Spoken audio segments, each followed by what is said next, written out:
P D M کے لیڈروں نے اور جو سسٹم کے اندر سے ایک پوری ہمیں ایک شکل نظر آئی ہے صورتحال کی، وہ بڑی پریشان کن ہے، کیونکہ توقع تو یہی تھی کہ جب عوام کا مینڈیٹ آ گیا، پبلک ہیو اسپوکن، اس کے بعد تو پھر اب کوئی مسئلہ نہیں تھا، ہمیں بیٹھ کے فلمیں دیکھنی چاہیے تھیں، نیٹ فلکس کے اوپر جا کے کچھ اور دیکھنا چاہیے تھا، میڈیچی دیکھنا چاہیے تھا، لیکن اس کے بعد سے اتنا اضطراب اور اتنی ٹینشن بلڈ اپ کی گئی جب رانا ثناء اللہ صاحب نے کہا کہ اگر لوگ گم ہو جائیں گے، آج بھی پہلے رانا ثناء اللہ صاحب نے 5 لوگوں کی بات کی تھی، آج رانا ثناء اللہ صاحب فرما رہے تھے کہ 5 سے لے کے 50 تک پی ٹی آئی کے ممبران جو ہیں وہ وہاں سے گم ہو سکتے ہیں، اور اس کا جو ایکسکیوز اور وجہ انہوں نے بنائی وہ یہ بنائی کہ جناب چونکہ پرویز الہی کو تو عمران خان خود ایک زمانے میں ڈاکو کہتے رہے ہیں، اس لیے اخلاقی طور پہ، شعوری طور پہ، سیاسی شعور کے طور پہ بہت سے پی ٹی آئی کے لوگ جو ہیں وہ شاید پرویز الہی کو کل ووٹ نہیں دینا چاہیں گے۔ ظاہر ہے یہ بالکل ایک فضول قسم کی ایکسکیوز اور نیریٹو شیپنگ ہے، اصل وجہ وہ ہارس ٹریڈنگ کی کوشش ہے جس میں لوگوں کو پیسے لگائے جا رہے ہیں۔ اب جو چیز یہاں ڈسٹربنگ ہے وہ یہ ہے کہ سسٹم نے رسپونڈ کیسے کیا۔ جیسے سسٹم کے اندر سے یہ کہا جا رہا ہے کہ اگر ہم چاہتے تو الیکشن میں بہت زیادہ ریگنگ ہو سکتی تھی، پھر نتائج اس قسم کے نہ آتے، جہاں تحریک انصاف آلموسٹ 16 سیٹیں جیت چکی ہے، بیکاز یہ پنڈی کہوٹا کی جو سیٹ ہے یہ بھی جیتی ہوئی سیٹ ہے، یہاں تو ایک الیکشن کمیشن جو ہے وہ خام خواہ اپنی فٹ جو ہے وہ ڈریگنگ کر رہا ہے۔ لیکن جو چیزیں ڈسٹربنگ رہی ہیں گزشتہ 4 دنوں میں وہ یہ ہے کہ آپ دیکھیں کہ جس طرح سے الیکشن کمیشن آف پاکستان نے PP7 جو ہے، جو پنڈی کا حلقہ ہے، کہوٹا کا حلقہ ہے، اس میں ووٹ ری کاؤنٹ جہاں صرف 49 ووٹس کا 49 ووٹوں کا فرق ہے، جبکہ قانون یہ کہتا ہے کہ جب 5% بھی ڈفرنس ہوگا تو آپ ووٹ ری کاؤنٹ آرڈر کر سکتے ہیں، اور یہ اتھارٹی، یہ مینڈیٹ، یہ اختیار جو ہے یہ ریٹرننگ آفیسر اور آر او کے پاس ہے۔ اس کیس میں آر او نے ریجیکٹ کر دیا، آر او کے ریجیکٹ کرنے کے بعد جو کینڈیڈیٹ تھا پی ٹی آئی کا ایوان صاحب، وہ پہنچے لاہور ہائی کورٹ کے پنڈی ڈویژن بینچ میں، انہوں نے جناب اس پہ کم از کم ایگریگیشن روک دی ووٹ کی، لیکن انہوں نے اس پٹیشن کو بھیج دیا الیکشن کمیشن پاکستان کے پاس۔ الیکشن کمیشن پاکستان کے 5 ممبران جو ہیں انہوں نے بیٹھ کے کہا کہ نہیں، ووٹ ریکاؤنٹ نہیں ہو سکتا۔ اب اس کے بعد صرف سپریم کورٹ بچ جاتی ہے، اگر سپریم کورٹ بھی فیصلہ نہیں کر سکتی تو پھر اقوام متحدہ یا سیکیورٹی کونسل بچتی ہے، یا اس کے بعد رب اور خدا بچ جاتا ہے۔ لیکن اس سے پتہ یہ چلتا ہے کہ الیکشن کمیشن آف پاکستان کا، اس کے پیچھے جو طاقتیں کھڑی ہیں، ان کا موڈ ہے کیا۔ یعنی ایک طرف سے کہا جا رہا ہے کہ ہم چاہتے تو الیکشن رگ کر دیتے، رزلٹ ایسے نہ نکلتے، اور ہم نے انٹروین نہیں کیا۔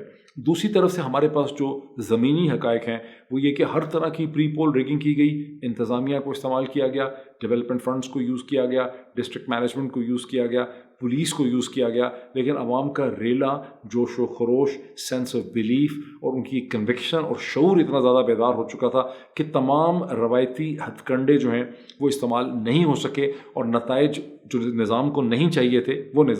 آ گئے۔ اچھا، دوسری چیز جو بڑی ڈسٹربنگ ہم نے دیکھی کہ جب رانا ثناء اللہ صاحب کی جو اسٹیٹمنٹ تھی، جو انہوں نے دھمکی لگائی 5 لوگوں کے حوالے سے جناب مریم اورنگزیب صاحبہ کے ساتھ بیٹھ کے، اس کے اوپر جب پرویز الہی اسپیکر آف پنجاب اسمبلی ایک کنٹیمپٹ پٹیشن لے کر سپریم کورٹ آف پاکستان پہنچے، اس کو سپریم کورٹ آف پاکستان نے بالکل بھی سیریسلی نہیں لیا، بلکہ کہا کہ اور ایویڈنس چاہیے۔ ایک دن پہلے سپریم کورٹ آف پاکستان نے کہا کہ ٹرانسکرپٹ چاہیے، یہ تو اخباری تراشا ہے، اور اس کے بعد آج اس چیز کو غیر معینہ مدت کے لیے، اس کنٹیمپٹ پٹیشن کو قسم کورٹ آف پاکستان نے اسے پوسٹ پون کر دیا، اس کے اوپر کوئی فیصلہ نہیں کیا، اور اس کے اوپر جو ری ایکشن تھا وہ بڑا میوٹ قسم کا تھا، بڑا لیوکوم قسم کا ریئیکشن تھا۔ دوسری طرف جو 3 ایفیڈیوٹ آئے سپریم کورٹ کے سامنے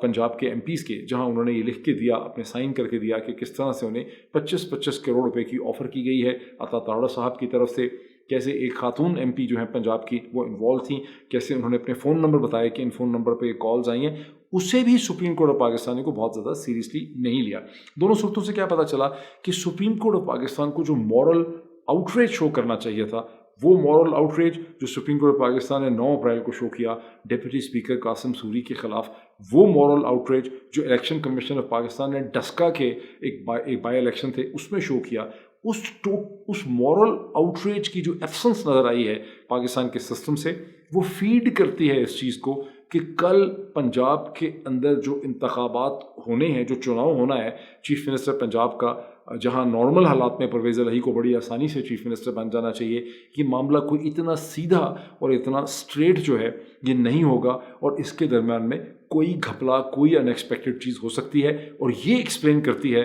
اس آؤٹریج کو جس کا مظاہرہ جو ہے اب سے تھوڑی دیر پہلے فارمر پرائم منسٹر جناب عمران خان صاحب نے کیا۔